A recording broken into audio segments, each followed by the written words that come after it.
my phone.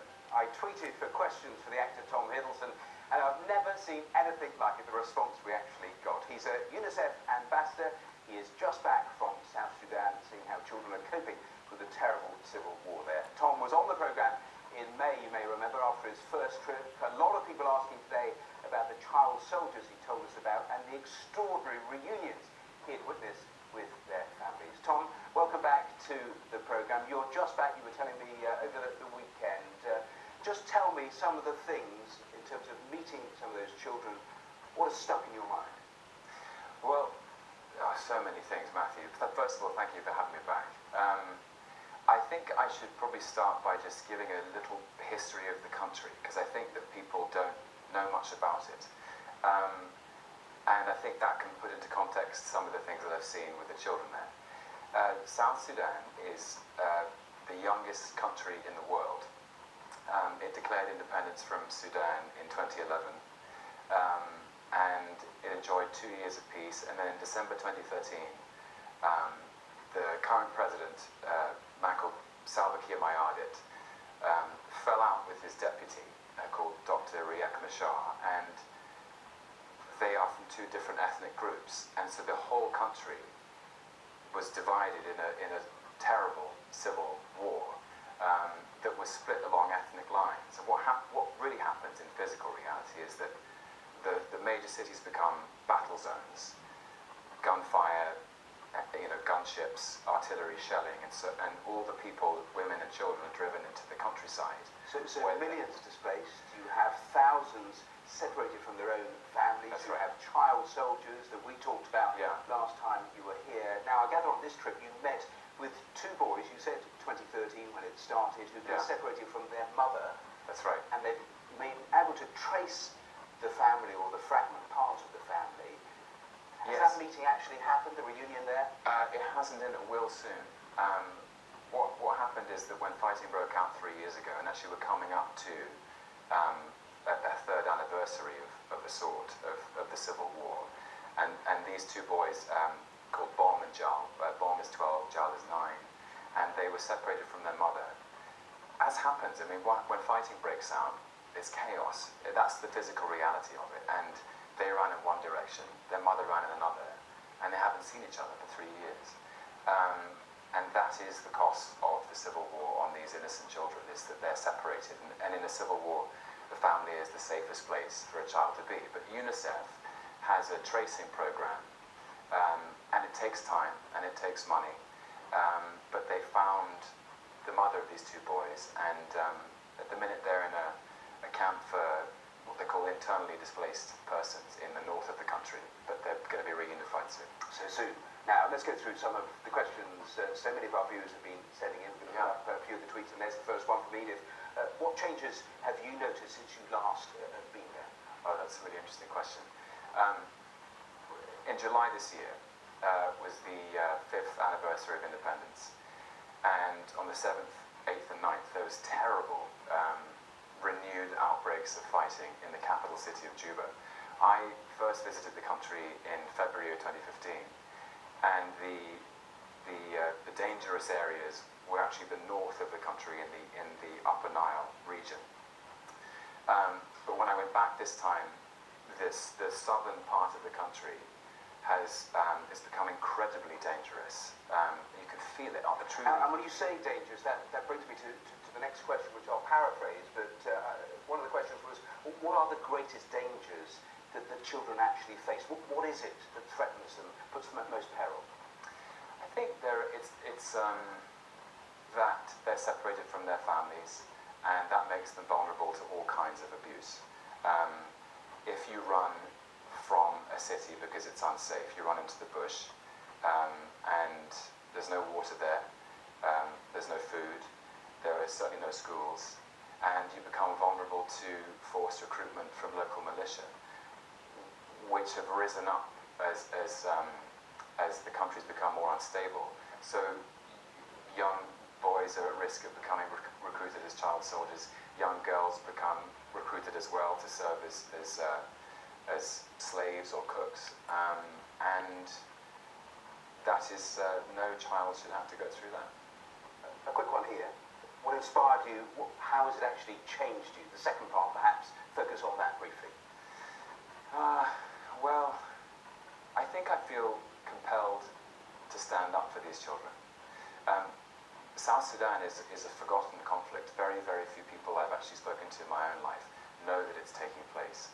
And there is, when you're there and you see the circumstances they have to live with, which they haven't chosen, it's just been inflicted upon them. I feel a responsibility, having spent now a cumulative 14 days in the country. I really feel a responsibility to speak up for them. And I was touched by something you've done in other conflict zones, which you videoed just a walk to school with a child. And the interesting thing about that is such a simple thing, and something that we take for granted, and yet it resonates around the world in terms of the response you've had, which sort of brings me on to another tweet from Cillian Drea, who says, with so much happening, with things getting lost in the noise, is how she describes it, but what is the issue you'd like people most to latch on to? I think we need to be kinder in the world at the moment.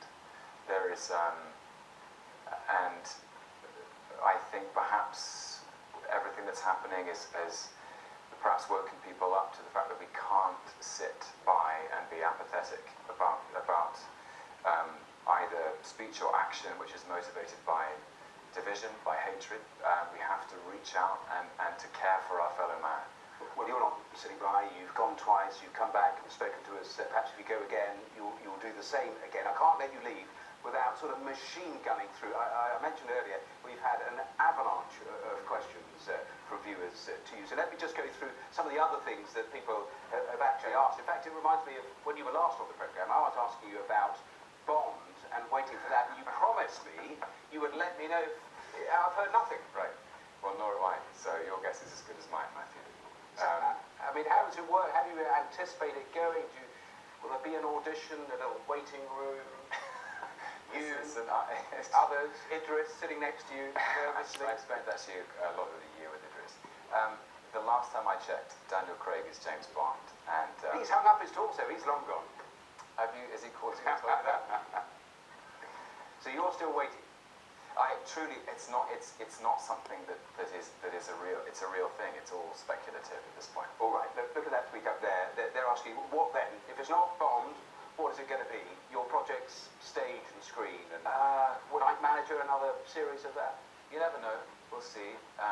It is remarkable, actually. I've travelled a lot this year, and the impact of that series is you go to, on the way back from South Sudan, in Kenya, in Nairobi, the kind lady checking me into my flight noticed and said, you're the hotel manager. So at the minute, I'm sort of taking some time, and I've made 2 big films this year, one called Kong Skull Island and another called Thor Ragnarok, which I think hopefully people will see next year and enjoy.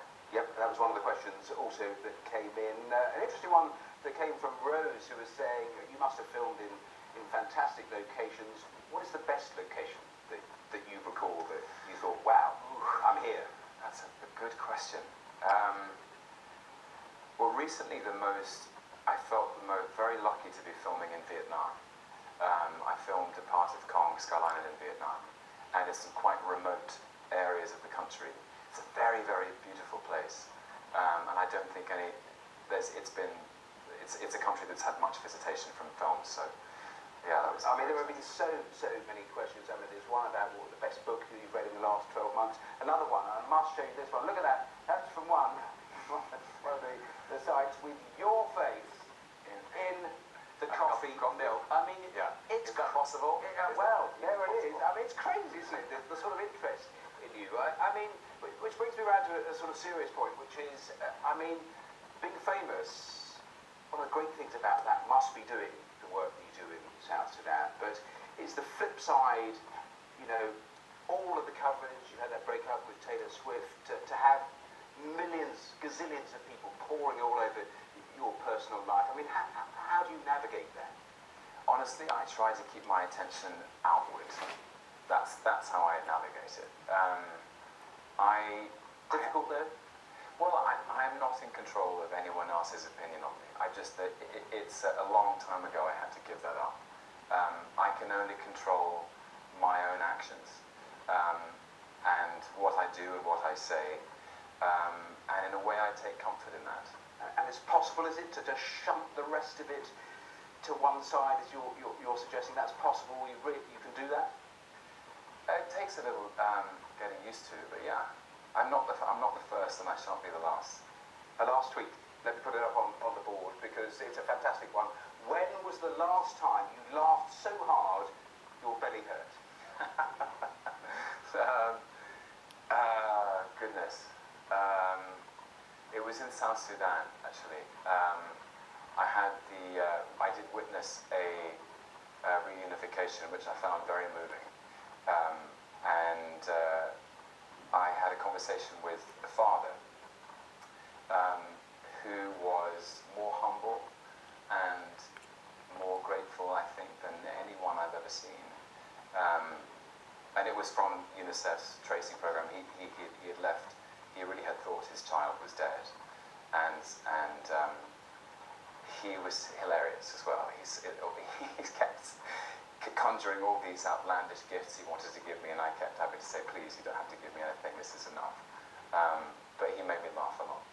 Well, what an extraordinary pleasure to be able to witness an extraordinary moment like that. Tom Hiddleston, thank you so much for coming in and talking around a range of, they always say, answering the public's questions are the hardest, and some of the ones they've thrown in. So thank you so much for joining us, and perhaps when you go again, you'll come back again. My pleasure. Now, stay with us, because still to come here on today's Global